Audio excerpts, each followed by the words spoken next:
पूरा देश नेताओं का गुलाम है। उस देश में भव्य महल पर बैठ करके भी क्या भगवान श्री राम प्रसन्न होंगे?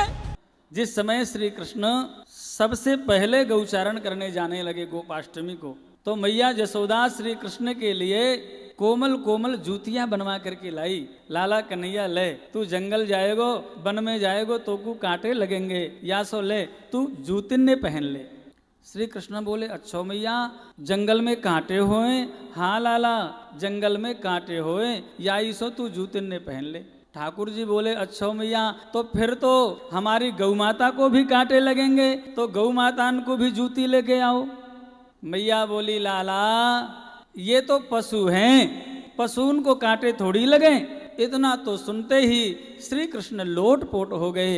इतना रोए, मैया मैया मैया, तू मेरी भगवान सो, मेरी भी आराध्या पूज्या गौ माता सो, तेने पशु कैसे कही? गौ माता पशु नहीं है, मुझ भगवान की भी भगवान, भगवान की भी आराध्या पूज्या गौ माता है, वो पशु नहीं है।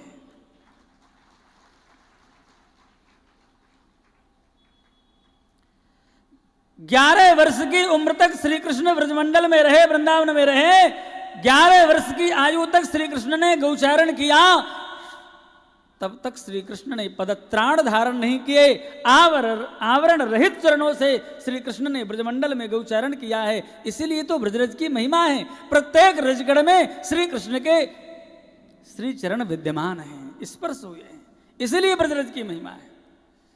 प्रार्थना है, गौ माता पशु नहीं है, गौ माता भगवान की भी भगवान है, भगवान की भी आराध्या है। लेकिन दुर्भाग्य है, हम आप लोग प्रवचन करते हैं और प्रवचन सुनते हैं, बढ़िया ताली बजाते हैं और सुन करके गीत भजन चले जाते हैं अपने अपने घरों को। इस कान से सुने, इस कान से निकाल करके चले जाते हैं।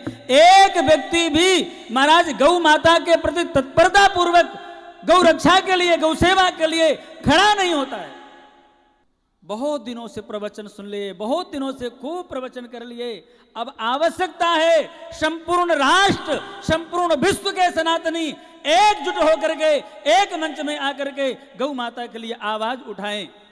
हम लोग गुलामी के समय से हमारे साधु संत महात्मा गौ माता के लिए प्रयास करते रहे हैं।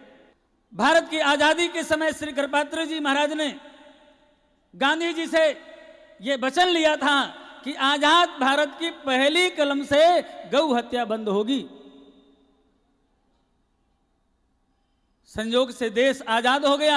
आजादी के बाद में देश की हमारे स्वतंत्र सत्ता, स्वतंत्र शासन भी आ गया, लेकिन गौ माता की रक्षा नहीं हुई, गौ हत्या बंद नहीं हुई। कृपात्री जी महाराज ने गांधी जी से कहा, गांधी जी कुछ दिन के बाद में चल बसे। नेहरू जी से कहा, नहीं किया। तब जाकर के चिढ़ करके कृपात्री जी महाराज ने और राम राज्य परिषद बनाया, संपूर्ण देश में चुनाव लड़े, लेकिन दुर्भाग्य से क्या रहा? कुछ नहीं। हम लोग कितने वर्षों तक मुगलों के गुलाम रहे, कितने वर्षों तक अंग्रेजों के गुलाम रहे, और अब हम लोग नेताओं की गुलामी कर रहे हैं। पूरा देश नेताओं का गुलाम है। कोई भी व्यक्ति नेताओं के सामने खड़े होकर के आवाज उठाने वाला नहीं है कि गौ माता हमारे भारत की नहीं, संपूर्ण विश्व की माता है। अतः सबसे पहला कार्य गौ माता की रक्षा होना चाहिए, गौवध बंद होना चाहिए। राम मंदिर बन गया, हम लोग बड़े प्रसन्न हैं। हमारे तो निर्मोही अखाड़े के हजारों लाखों की संख्या में महापुरुषों ने बलिदान दिया है, मुकदमा लड़ा है। कितना बलिदान दिया, तो हमसे ज्यादा प्रसन्नता किसको होगी राम मंदिर बनने की? लेकिन विचार करिए, इतने बड़े बड़े महापुरुष यहाँ पर विराजमान हैं, श्री चरणों में बैठ करके दास का भी सौभाग्य जो कुछ बोल रहे हैं। लेकिन विचार करिए, राम मंदिर पर भव्य अपने महल पर विराजमान होने के बाद में भी जिस देश में गौ माता धड़ल्ले से कट रही है, जिस देश में गौ माता दर दर की ठोकरें खाते हुए घूम रही है, उस देश में भव्य महल पर बैठ करके भी क्या भगवान श्री राम प्रसन्न होंगे? क्या राम जी संतुष्ट होंगे? राम मंदिर बन गया, बहुत अच्छी बात है, लेकिन मेरी प्रार्थना है श्री राम की भी आराध्या, श्री कृष्ण की भी आराध्या पूज्या गौ माता को सुखी होना चाहिए, गौवध बंद होना चाहिए, गौ रक्षा होनी चाहिए, घर घर में गौ माता पलनी चाहिए। यही आप सबसे प्रार्थना है। पूज्य गुरुजन विराजमान हैं, गुरु चरणों में प्रार्थना करने का दास का अधिकार है। यही प्रार्थना है कि एक बार संपूर्ण भारतवर्ष के सनातन धर्मावलंबी जो आचार्यगण हैं, बड़े बड़े महापुरुष हैं, वो सब एक मंच पर विराजमान होकर के आवश्यकता है एक हुंकार भरने की। देश के प्रधानमंत्री नरेंद्र मोदी जी को ललकारने की जरूरत है। हमने अपने सनातन धर्म के लिए, सनातन धर्म की रक्षा के लिए, गौ माता की रक्षा के लिए हमने वोट दिया था और अपने शिष्यों को, अपने परिकरों को, अपने समर्थकों को, अपने अनुयायियों को जगाया था कि कांग्रेस की सत्ता को उखाड़ करके और भारतीय जनता पार्टी की सरकार बने, जिससे कि हमारी गौ माता सुरक्षित हो, हमारा सनातन धर्म सुरक्षित हो। क्या बिना गौ माता के हमारा सनातन धर्म सुरक्षित रह सकता है? नहीं रह सकता है।